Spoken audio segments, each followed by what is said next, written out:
Hello guys, আসসালামু আলাইকুম। এটা হচ্ছে আমার সাউথ কোরিয়ার সেকেন্ড ব্লগ। সো এখন আমরা যাচ্ছি জিওকবকগাং প্লেস।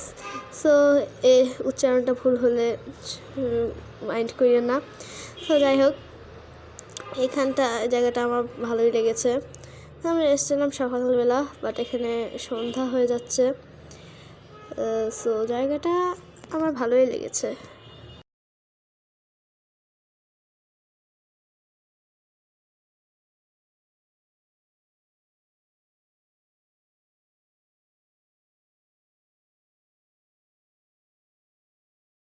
সো গাইজ, এখন আমরা একটা বিশেষ জায়গায় যাচ্ছি। বিশেষ জায়গাটা হচ্ছে এনহাইপেনের কনসার্ট। সো চলুন যাওয়া যাক। সো গাইজ, এনহাইপেনের কনসার্টটা ভালো লেগেছে। এবার ডিনার করা যাক। সো ডিনার করে আমি এখন হোটেলে যাচ্ছি। সো আমি হোটেলে যে ঘুমাই, আপনারা লাইক সাবস্ক্রাইব করে দিন। Thank you.